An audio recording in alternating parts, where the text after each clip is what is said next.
Welcome to The Technology Pill, a podcast that looks at how technology is reshaping our lives every day and exploring the different ways that governments and companies use tech to increase their power. My name is Gus Hossain, and I'm the Executive Director at Privacy International. So, it's been 10 years since Edward Snowden shared with journalists information about the wrongful activities of the UK and US intelligence agencies. In this edition, we want to reflect on that moment and what followed, and we also want to look forward. I'm fortunate to be joined by two modern legends of this field. Yeah, I know, it sounds dramatic, and they just rolled their eyes. When it's true, it's true. Yeah. It does sound dramatic, but if there are two people I go to in order to understand surveillance law and rule of law issues, it's these two people.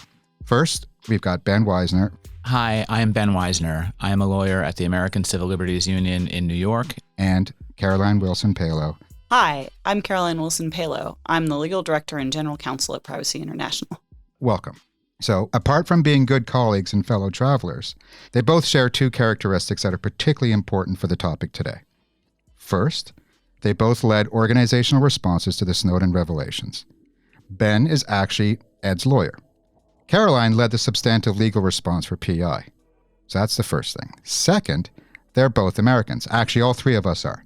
So I would also be fascinating for this chat to get to what the heck is going on in America when it comes to, we'll only focus on surveillance law, but we'll get to that going forward.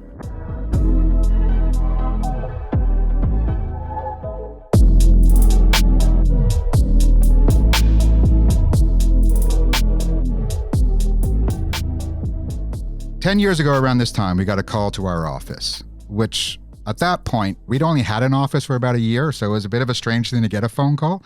And it was a call for me to do a primetime TV interview for a premier British TV station for evening news. My son was 2 months old, and my wife and I were not sleeping, and Caroline had just joined PI like maybe a month before. She'd just been hired.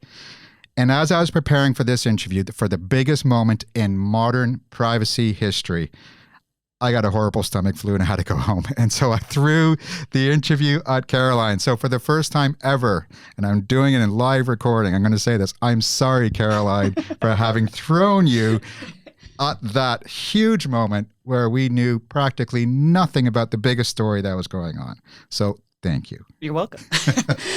So my first question is for you, actually, Caroline. What was it like to have just joined a privacy organization and to have the biggest story in the world at that moment in time as something you had to respond to? It was pretty remarkable. So as you said, I had just joined PI and I had come from private practice, a large law firm in the US. So I was very used to being behind the scenes, let's say, in litigation, and that was about it. And this was my first television interview ever. and here I was, having someone come to our little tiny office at the time and put a little bit of makeup on then start talking. And we had maybe, I think it was perhaps 24 hours after the first document, less than that. Yeah, it was less than that. Yeah, it was less than that. And I had immediately started looking because this was PRISM, I think, had come out. At this point, this was when that was the first one. It was the first one that affected the UK, right? And so I had quickly gone to read Section 702, and that was about my FISA, and that was my entire prep for this interview. And I remember really, now in retrospect, I know I shouldn't have been focusing on this so much, but trying to say U.S. persons as opposed to people in the rest of the world, because that seemed so crucial to me as an aspect of the law. But yeah, because this is, while I did have the stomach flu, I was terrified to have to give that interview because, yes, you're right. First, it was about a whistle being blown that we didn't have access to any of the documents. Yeah. All we had was the media coverage. Second, it was about this thing called PRISM, which all of a sudden got people terribly excited because there was a slide image in the leaked documents that showed the National Security Agency and every internet company that we know. And so what's going on there? And then third, it involved a part of U.S. law that is so opaque. And that we'll come back to later as we talk about where's U.S. law at now. But that differentiates between Americans and non-Americans, or U.S. persons and non-U.S. persons. And so you're being asked to comment on first, like, why is Google on this slide?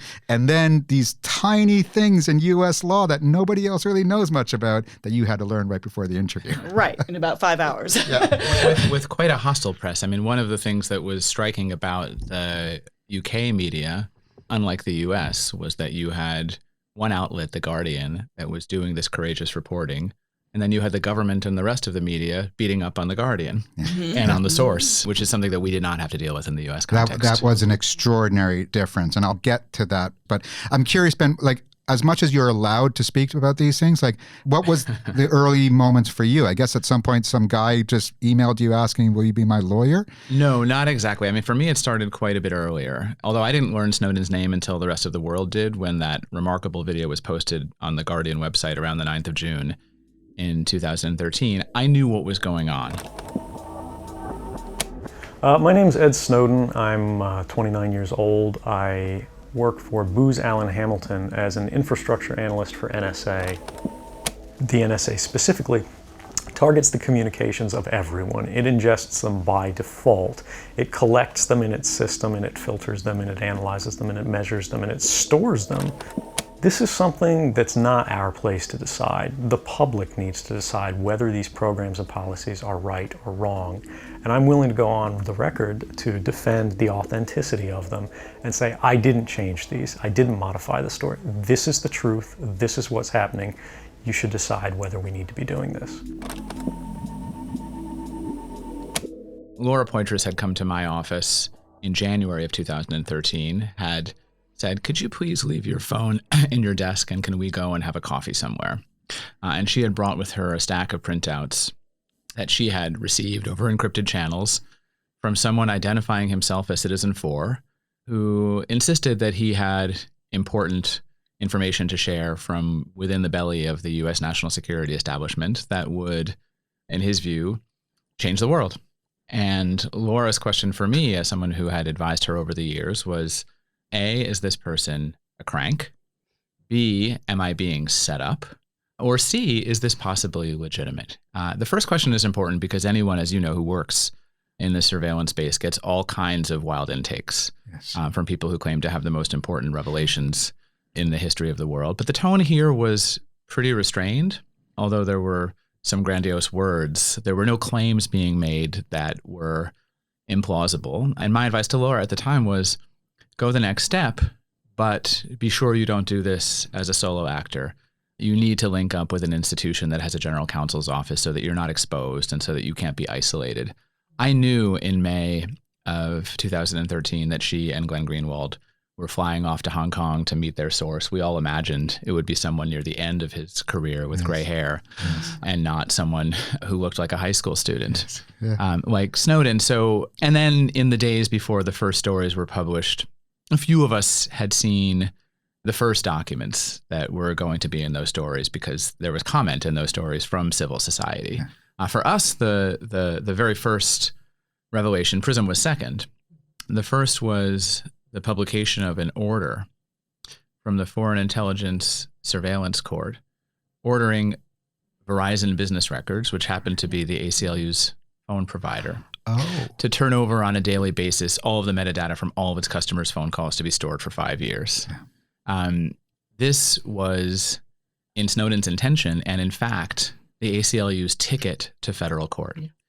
Every attempt that we had made before, including one that the Supreme Court had shut down just months earlier, to challenge intelligence surveillance programs had been tossed on secrecy and standing grounds. The government argued and the courts agreed that we could not establish that our plaintiffs had been subject to these surveillance programs because they were secret programs, and therefore neither we nor anyone else could challenge them. And so in March of 2013, the Supreme Court, in a 5-4 decision, had decided in a case called Amnesty International v. Clapper, where we were counsel, that our challenge to Section 702 of the FISA Amendments Act, which Caroline just mentioned and we'll come back to, could not go forward because of standing grounds. And this, Snowden has said publicly and to me, was really the final piece of his motivation. He recognized that the courts were not going to correct this, And therefore, the public needed to be invited in, and we needed the kind of evidence that court said was required so that we could bring a challenge like that. And that was sorry to call it a gift, but that was the gift we've been waiting for. Absolutely right. 2 years later, in 2015, one of the most important federal appellate courts in the United States, in a 100-page decision, ruled comprehensively that this program was illegal and had always been illegal. Mind you, this is a program that had been approved by a secret intelligence court that hears only from the government. As soon as we were able to challenge this in an adversarial process, the court reached the opposite conclusion. It's extraordinary. Whereas in the UK, the government was always fond of saying everything that we're doing was legal until they went and wrote it down to say, yes, it's written down and legal, essentially. It's a challenge. But yeah, just to contrast the responses from the media, what I found fascinating was that up until the day that Snowden did his brave act, all the media were on our side. We had just fought a policy initiative where the intelligence agency was trying to own the internet or master the internet, and the political buy-in to our arguments was incredibly strong. Every newspaper, except for one in this country, was on our side, and it was beautiful. And we actually pushed it down. This is about, say, 6 months before. But then when Snowden happened, we were expecting the same level of friendship and support, and instead it was this us versus them, because there are two things about the British story, the British dynamic is, first, we hate whistleblowers. They're traitors. There's something about, you can say it's the inverse of the James Bond bit. It is the fact that the intelligence agencies in this country in the 60s and 70s and 80s did have people who defected, and that they're still scarred by this, particularly because they came from the elite from society as well. So there's a certain cultural thing. But also it's because they hate The Guardian. And The Guardian had essentially run a campaign against all the other newspapers who had been breaching the privacy of celebrities and the royal family. And so The Guardian had a target on its back. And the fact it was only The Guardian talking about these stories, whereas before that day, all the other newspapers would have front page stories about surveillance being bad.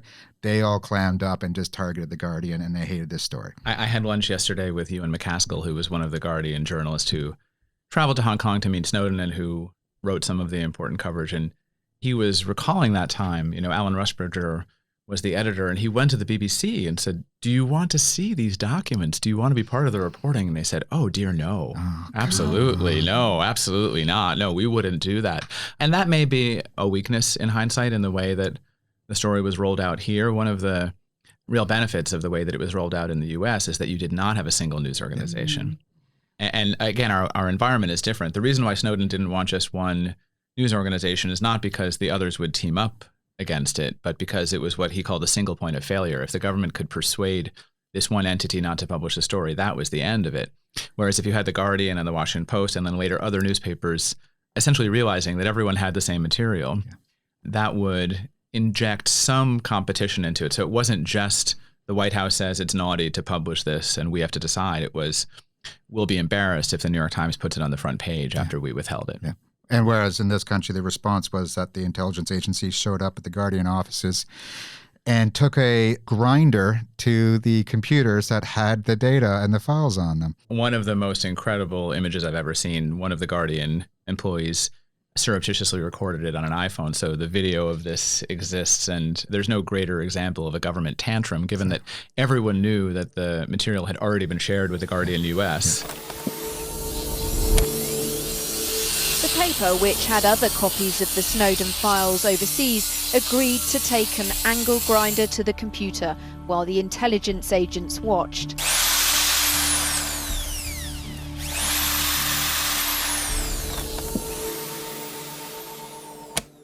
So this really was just, we need to come here and break something. Now their explanation is, we didn't trust that you could keep it secure. So even if there was another copy somewhere else, we needed to break this one. But of course, it was only the newspapers that had managed to keep it secure. Exactly. We had a little bit of fun with that. First, the actual hardware that they destroyed, they left behind.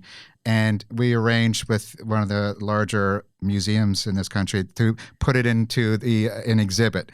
And so it became a testament to this is what goes wrong when governments have too much power over the press. But we looked at what they did destroy and what they didn't destroy. And we got fascinated by the parts of the motherboards that they decided to destroy that we thought had no data on it. So we analyzed it. We wrote to, it was an Apple computer, so we wrote to Apple asking, what's going on here? Why did they destroy this? It should have been off. There should be no data there. And we published the analysis on our website. Our website melted down for a few days after that. People were just so fascinated to see what were these chips and whatnot. So yeah, whatever the government did to try to clamp down, it was a bit of a, as they say in football parlance, a bit of an own goal. But at the same time, the bastards got away with it, didn't they, Caroline?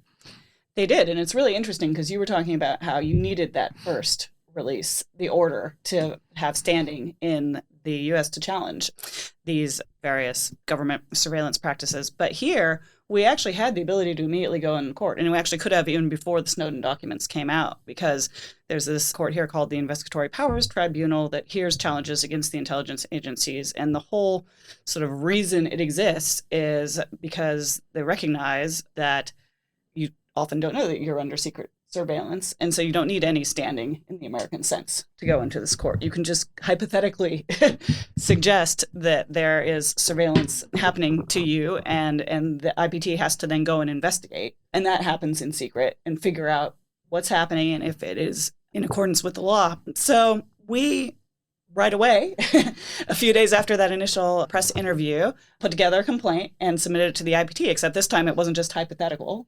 We, of course, had all these documents to back it up. And we first went in on PRISM, and it was a few weeks later, I think, that Tempora came out. Tempora was, for us, the gold mine. Yeah. It was the program that was predominantly GCHQ, if I recall correctly, that was the interception of submarine cables. And so these are these huge cables that go into the water that carry data across the world. A large number of them seemed, for some reason, we all know why, end up in jurisdictions close to the United Kingdom or the actual islands themselves. And so there's a beach in Bude, which is in Cornwall, where there's a huge cable that comes in. And it just so happens some interception takes place shortly after that cable hits the beach. And they sit on the backbone of those communications networks and make a copy of everything, right? Exactly. So that's what Tempora was. This idea that they were copying everything to create a time machine. In fact, there was a great debate when we eventually did get into court. And part of why we didn't get as much satisfaction about things changing is that for the longest time, the UK government refused to confirm or deny that these documents were legitimate and any of these programs actually existed. And this led to a rather funny part when we finally appeared before the IPT in the oral arguments, where we debated, was it tempora, like time, or was it tempura, like the fried Japanese food? And we said, well, we think it's tempura because what they were doing was capturing at least 3 days worth of all the content that was traveling over these cables. And for 30 days, and keeping it for 3 days. And for 30 days, they were capturing all metadata that was traveling over these cables, holding on to it in case they might need it. And in many cases, just storing it all, too. So we went into court and said, that's mass surveillance. That seems to be completely against the various rights frameworks that we have here in the UK and in Europe. But unfortunately, in the end, the court in the UK, the tribunal, didn't agree with us. Well, and in the US, I should say, I mean, this program was known as upstream surveillance, basically the same thing, where the US was keeping a copy and then running thousands of search queries that were not approved by any court. And really just this year, or maybe the end of last year, I lose track of time, our legal challenge to that ended before it could even begin on the ground of state secrecy and standing, that despite the Snowden allegations, there still was not enough concrete evidence that our plaintiff in that case, which is Wikimedia, which is likely to be impacted by any mass surveillance program given its reach, we weren't able to establish to the court's satisfaction that we had standing and could go forward and could litigate the case without exposing state secrets and harming national security. So we are at the magic moment where we need another source to come forward and to refresh public knowledge here.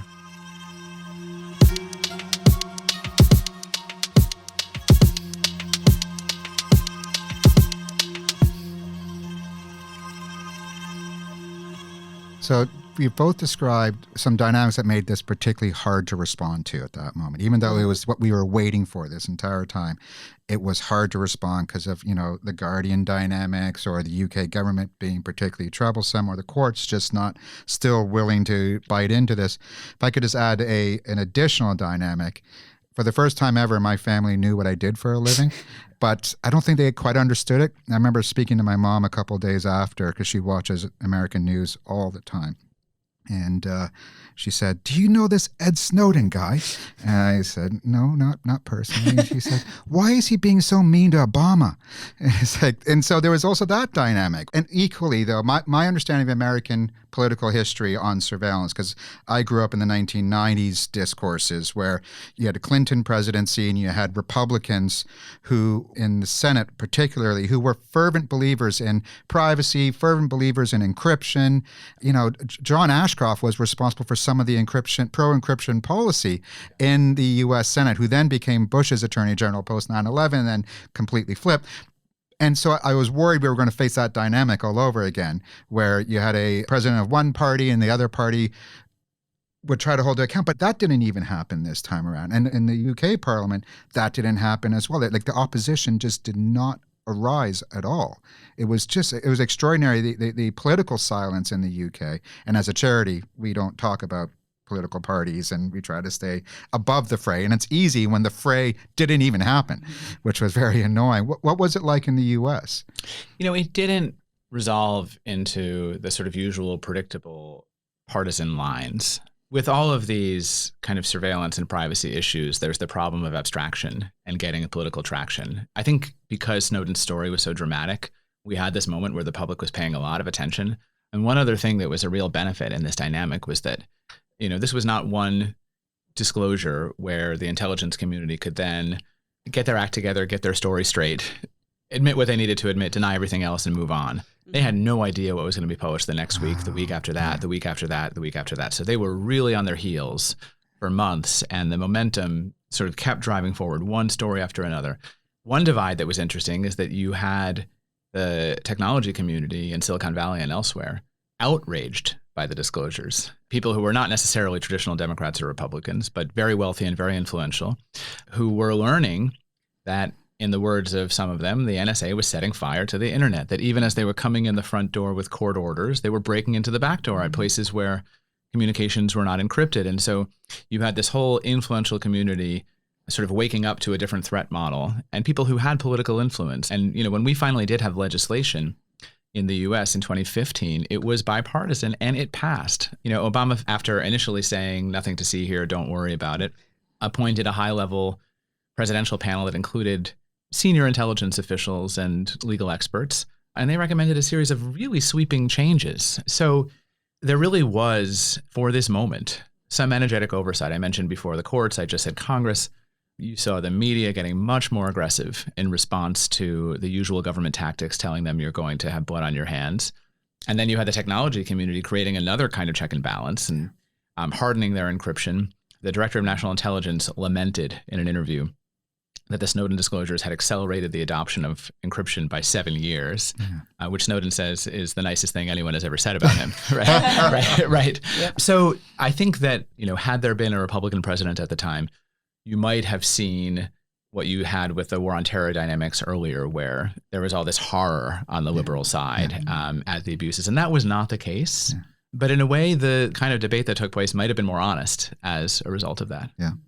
So the first time I met Ed, I was speechless, partly because I've seen this guy so many times and here I am able to talk with him.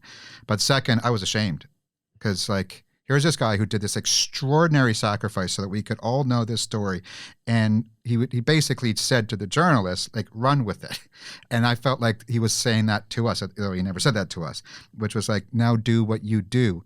And that was an incredible amount of responsibility, not just because we're taking on intelligence agencies, but this guy sacrificed so much for this to happen. And I feel guilt every day about, did we do good by this brave act, by this brave individual who wanted the world to be better as a result of that? Caroline, going to you first, was there a moment where you felt like, okay, you know what? We've accomplished something as a result of this. We can sleep better at night knowing that we've done something and left a mark with what he sacrificed. Well, I think in many ways we're some of the few who were in the UK. You've just described those dynamics of how all these different institutions and the press got involved in the US in this debate. And as you said here, Parliament sort of stepped back. There were a few committees formed. There was a little bit of additional oversight. They published a few reports. So we ended up ultimately with legislation that in many ways enshrined a lot of these powers into law here and allowed them to continue with a few safeguards. But the people who were really pushing for additional reform were civil society. And the only way we were able to do it was through this litigation pathway that we had. And it wasn't just us, it was a variety of other organizations within the UK too. But we ended up leading a lot of that litigation. And that has led to a number of court judgments that have done what as much as we can do so far to actually sort of increase the level of oversight and increase the number of safeguards around bulk surveillance. They haven't gotten rid of mass surveillance. They haven't gotten rid of the power. It's still here in the UK, and we still see that as problematic. But at least we did a lot to rein it in. And we got important judgments at the European Court of Human Rights, the Court of Justice of the European Union in the course of doing that, which affect not just the UK, but a whole host of... Yeah, exactly. Europe. For the non-Europeans listening, in the US, you can take a case to the Supreme Court and it affects arguably what happens in America, but we had the fortune of being able to take cases beyond the UK courts into the Court of the European Union. Their judgments have sway across all the EU member states, but also the European Court of Human Rights, which is a body that has 55 member states now that Russia has been thrown out. But up until then, our court decisions, our wins there would influence what an intelligence agency in France would be able to do going forward. So I definitely slept better after you got that all the way up there and got the results we were to some degree hoping for. Ben, you were a little bit closer, of course, and I'm not sure there was ever a valedictory moment. Was there? There was the first one, the moment that gave me goosebumps. I mentioned that we went into court right away with this ticket that Snowden had given us. Within a week, we had challenged this mass metadata collection program, the phone records program. We weren't the only ones who challenged that. And in another parallel lawsuit that was actually filed by a conservative lawyer, a Republican right-wing federal judge in Washington, D.C. in December of 2013 ruled that this program was unconstitutional and described it as almost Orwellian.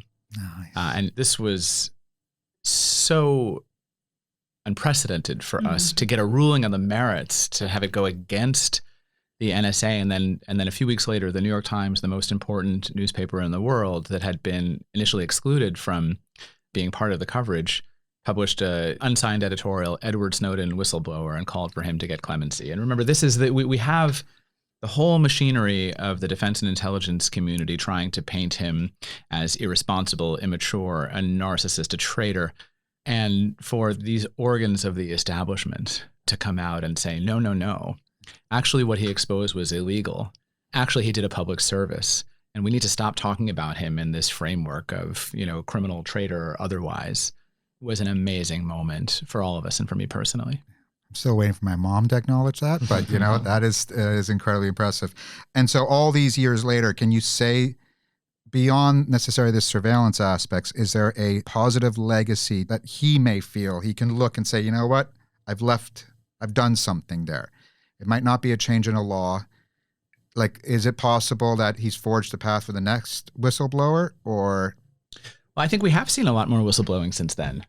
Maybe not enough, and maybe not enough from positions like his. But these kind of mass leaks like the Panama and Paradise Papers, and you're now seeing a lot of people from inside big tech coming forward with important information. Again, I mentioned before, I think a new attitude of the media, at least in the US, that we're going to be respectful, but we're going to be less intimidated by national security claims. One remarkable thing about the Snowden disclosures is that 10 years later, we have not yet seen a persuasive account of the putative harm that these disclosures caused. Excellent. And there's never been a document that's been produced by the U.S. government saying, here's the way we were harmed by this. No plausible account has been made. I think that the changes that, again, Snowden is most proud of are that, in 2013, encryption was kind of exotic. It was geeks and nerds who were using PGP for encrypted email. And now we have these billions of people using WhatsApp or Signal or end-to-end encrypted devices. So much of the traffic that goes across the internet now is encrypted when before it was not. And again, this doesn't make surveillance impossible. It just makes it costlier. It adds friction and makes the government be more selective in cases about what it wants to see and read. And look, we didn't get all the legal reforms that we wanted, not even close. But we did get the most significant legal reform since the 1970s to intelligence surveillance in the U.S. So we did get courts into the game. We did get Congress to restrict rather than expand the surveillance authority of the U.S. government. And we may return to this in a little while, but 10 years beyond Snowden, this year we're having a very consequential debate about whether this important surveillance provision, Section 702, which was the putative legal authority for the PRISM program and for upstream surveillance in the U.S., should be reauthorized in its current form. And there does seem to be a strong bipartisan coalition in Congress to put new restraints on that. I think no whistleblower quite achieves the reforms that they imagine. Snowden's no exception. But I do also want to return to his original motivation, which had as much, at least, to do with democratic participation as it had to do with surveillance reform. And in almost all of our democracies, we had a different kind of debate, even if it didn't resolve the way that privacy advocates might have preferred. Absolutely. I mean, and we had that ostensibly here as well. I've already criticized the Investigatory Powers Act of 2016, which was the legislative change in the United Kingdom after, and also subsequent parliamentary committees that sort of revealed a bit more about the surveillance powers that we hadn't known prior to Snowden. And while generally, I think that it added a handful of safeguards, but mostly just sanctioned mass surveillance, we're able to have that democratic debate, which we couldn't have before. And we've seen this again and again in our lawsuits where the UK says, well, actually, we did have this power, because as part of what they have to argue when they're trying to defend themselves in the lawsuits, they have to say that they are acting in accordance with law, and that means that there has to be some publicly accessible law out there that governed the surveillance operations they were undertaking. And they point to these obscure provisions that maybe two people, including some of our friends prior to the Snowden documents, read as actually authorizing this level of mass surveillance. And they say, but actually it was there. Where, again, in some of these reports that came out after the Snowden documents here, they did emphasize that there was a loss of trust and that even the parliamentarians didn't realize that these provisions that they'd authorized were going to be used in the way that they were being used. And that's absolutely beautiful. Absolutely. Yeah. So then we got the IPA, and there was a debate around it, and we did get a few improvements. Maybe the most significant is that in the UK before this, you had the branch of government, the executive, that was engaging in surveillance, also authorizing the surveillance. There was no independent judge, like in the US, that was signing off on the warrant to say this would go forward. We now have an independent system of judicial commissioners that sign off on warrants, which was pretty significant for the UK. So the introduction of judicial warrants, Yeah. huge development that we'd been banging on about for at least 15 years that I'd been working on surveillance law in this country. It happened in 2016.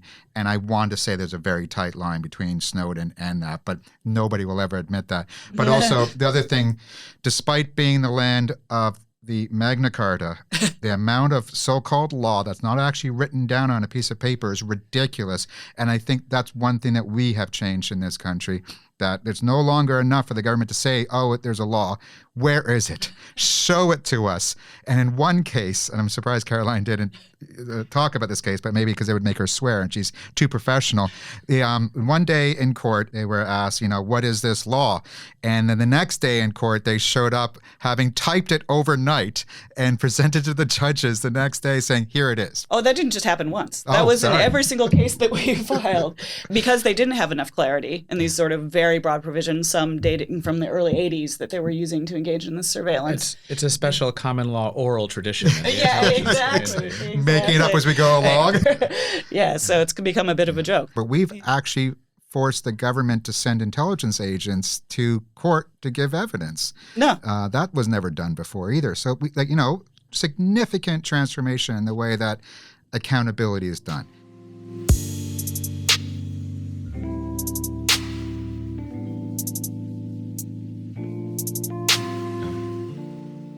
Let's move forward. Last week I was reading the Wall Street Journal and Bloomberg how China might be setting up a listening base in Cuba, and the level of outrage that was going on about a listening base in Cuba, listening into And then it occurred to me, what exactly is a listening base listening into anymore? It maybe in the 1960s that might have been interesting, but now, because, well, submarine cables, but also encryption and other forms of communication, it's not exactly clear if old school ways of doing things still apply because of what happened with Snowden. But also, I think that might introduce a different dynamic in our surveillance debates now with the rise of China, the concern about Russia, and whether it's interference or just general surveillance, or the existence of spyware from various jurisdictions, including companies in some jurisdictions, that has transformed the threat. So I'm curious, Ben, what is the politics looking like in the U.S.? Well, there's other dynamics in the U.S. I think the TikTok ban and the whole debate about banning TikTok is very funny. Among other things, it's clearly not constitutional under our First Amendment, but the idea, mon Dieu, the Chinese are in our apps, like the Russians were at our Facebook. And going back to 2013, of course, the argument was, it doesn't matter if it's foreign surveillance. We should only be worried about surveillance by one's own government because that's the only one that has any kind of coercive authority. And you owned the internet. You as in America owned the internet in 2013. I mean, I think actually probably what's driving the debate in the U.S. on the Republican side now is less panic about China than it is a reaction to the investigation of Trump during the Russia investigation. And actually, some significant surveillance abuses from that investigation have been revealed by the Inspector General of the Department of Justice. Some of the FISA warrants were obtained through FBI sort of falsification in warrant requests, leaving out key information. And it has sort of shined a spotlight on how easy it is for the U.S. government, under the guise of programs that are targeted at non-Americans, to sweep up the communications of millions of Americans. This has always been true. It's the drum that we've been beating on for a long time. But what the U.S. government does is it says, we're not targeting Americans. We're targeting the communications of foreigners. Those communications are often with Americans. We're collecting them lawfully by targeting foreigners, but now we have these communications. Why shouldn't we be able to look at them? They were collected lawfully. It's a kind of bait and switch that they use. And our argument has been, if you're sitting on millions and millions of communications of Americans that you weren't able to target, then you should have to get judicial permission to look at them.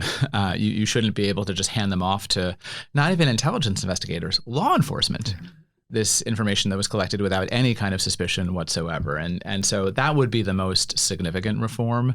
The sort of technical term for this is backdoor searches, because it's information that they just happen to stumble on. Of course, the whole point of this program is to collect communications involving Americans, because if it was collections between foreigners speaking to foreigners, you wouldn't even need this authority in the first place. But yeah, I do think that what's driving it more, and what's driving many Republicans, for better and for worse, into this debate is this sense that the intelligence community abused its authority in a political investigation of Trump, and now we need safeguards. I think there is actually some validity to that view. I question whether many of these members of Congress would be interested had there not been this kind of partisan valence. And so I don't think these are long-term allies of the civil liberties community. But if they want to join forces, we will never have 51% of the public agreeing with the American Civil Liberties Union. We're going to need people for their own reasons and their own goals to align with us on these issues. I think we have a fighting chance this time. That's extraordinary. Whereas the situation in the UK, and this is just my take, I'm not saying this is PI's take, but the UK's global political power relies so much on its relationship with the US. And a lot of its relationship with the US is based on its intelligence power. It's kind of like within this game, Israel's power comes from intelligence agencies producing so many intelligence agents who then go off into the private sector and start up hacking companies. In Britain, it's just the power and the reach of the intelligence agency. And for that to ever be called into question, it's just so hard at a political level. But I think the rise of China is like all of a sudden British political leaders aren't just thinking about tapping the rest of the world's communications. They're now waking up and realizing, oh, we're a little bit vulnerable now to the point where it gets ridiculous. Like the Huawei scare in this country was just absurd. But they had to do something, and so they banned the technology, and America's followed relative suit on that. Well, actually, you Well, I don't know. So an interesting dynamic that we have here, and then I'll let Caroline speak, is on the encryption debate, there's huge parts of the intelligence community that actually agree with civil society that defense is more important than offense, that protecting our networks is more important than attacking theirs. In their simple terms, our stuff is more valuable than the Chinese stuff. It's more important that we protect our stuff than that we have their stuff. And then the added dynamic is that when these people leave the NSA and the CIA, they are swept up at $1 million a month by contractors who are being paid by the technology companies. And so you have the former heads of Department of Homeland Security of the NSA now on the pro-encryption side of the debate while it's the law enforcement side. And, they'll say, look, if I were the director of the FBI, I would want to break encryption too, but we have other values involved. And I think the reason why we've been so successful until now in not having mandatory, legally mandated backdoors into encryption is precisely because you have significant parts of the sort of cyber defense establishment who say it's not worth it. You got plenty of surveillance tools. You're going to be fine. Don't weaken our defenses against vexatious hackers and foreign states. We've had the same debate here. And we have actually within GCHQ, there's a separate section of GCHQ that's in charge of security here within the UK. And they very much have been pushing, in their case, to come up with a mechanism to try to get at those encrypted communications they want without breaking encryption. And there's, of course, a huge technical debate around whether or not that can actually be accomplished. But I think I completely agree with you in that regard, too. I think one thing, though, going back to encryption being such an important development post-Snowden is that what we have seen the debate also move from the content of communications to much more the communications data. And as you said, Gus, the UK really sees itself as the place, and this comes out in the documents too, where they can capture a lot of surveillance in part because the legal regime here, this is very explicitly said. And one of the aspects of the legal regime up until relatively recently was that communications data had much lower protections than content, because it was seen as being not as intrusive. Which is funny because it's so much more valuable to intelligence agencies. Exactly. And now it is the thing they need Right. with encryption. It is the most important because the communications data is not encrypted. So that is what they want. And we have had success, again, at 2 European courts that I talked about, and in both raising the standard of protection for communications data to the same level as content, because the courts now realize that it is as important. But that was another significant change. It's more revealing. Content can lie, metadata can't. Exactly.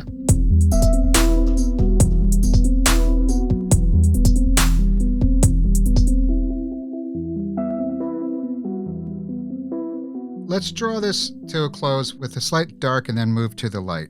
I'm married to a Greek, and there was recently elections in Greece where the prime minister, who had recently been caught spying using spyware on his colleagues in cabinet and opposition members, got reelected, or essentially did not get punished at the ballot as a result of this and a number of other cases of corruption and wrongdoing.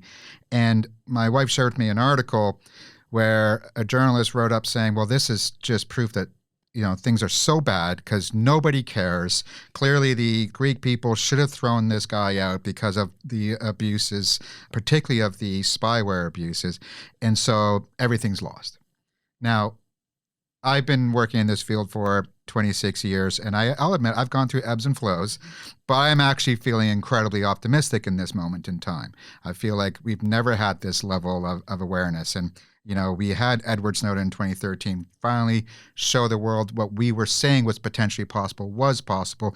And there was even like a movie or 3 about it, and there were awards, and everybody was talking about these things, and we got legislative changes and whatnot.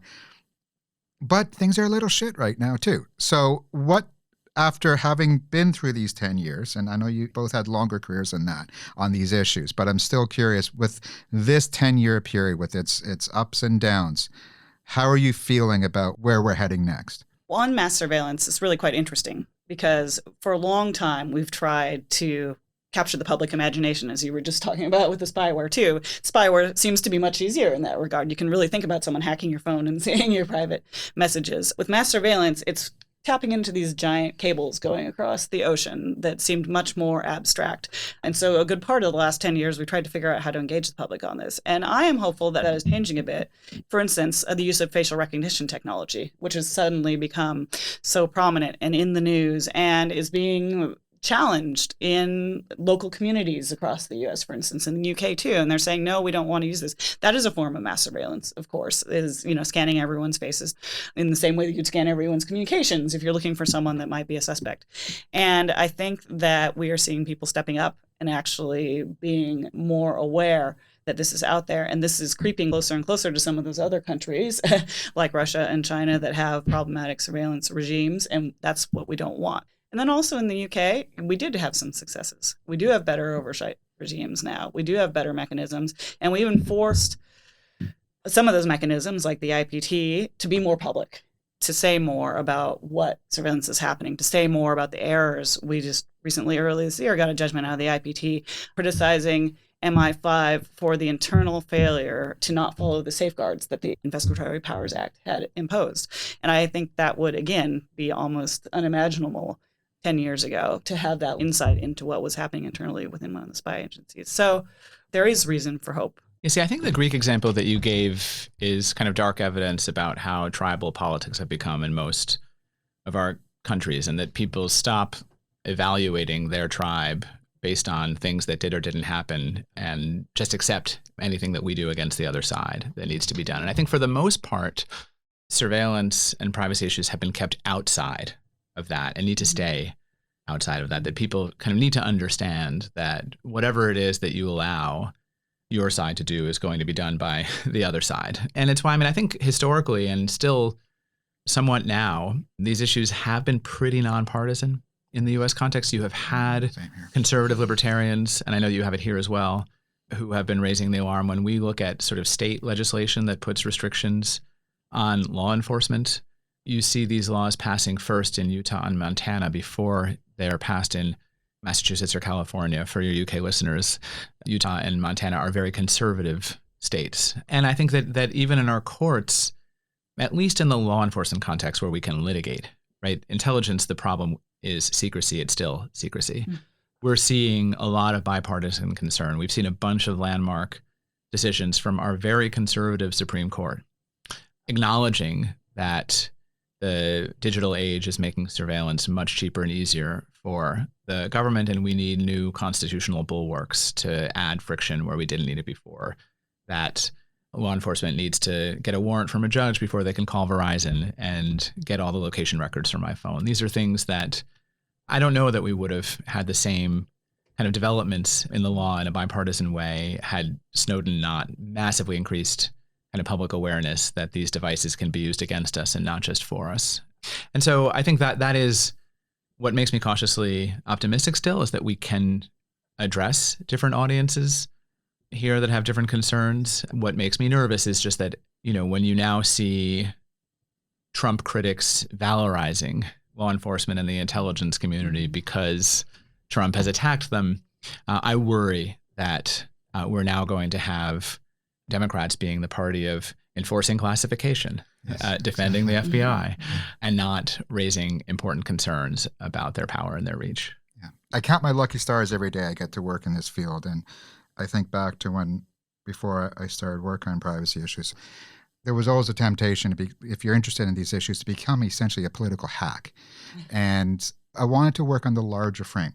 I wanted to work on these things like rule of law, constitutionality, checks and balances. And I thought, where do I get to work on those things? Little did I know that privacy and surveillance, we navigate this stuff every single day. And just going back to some of the cases that Caroline's led on, we have substantively made the rule of law a little bit clearer. That is something that teenage version of me would have never believed I'd have the fortune to be working in a field like that. And so you read the news every day, and so you hear the outrage about the China base in Cuba. We have an understanding of what's going on there as a result. You hear about anything going on in the world, you can see this stuff matters. And if you don't get dug into the tribalism and the politics, it's actually a the most wonderful place to work. So thank you very much. Thank you for the last 10 years of what you've done on this. And Ben, please just send our best to Ed. What he did just made so much possible. I'll be very sure he listens to this podcast. That's very kind.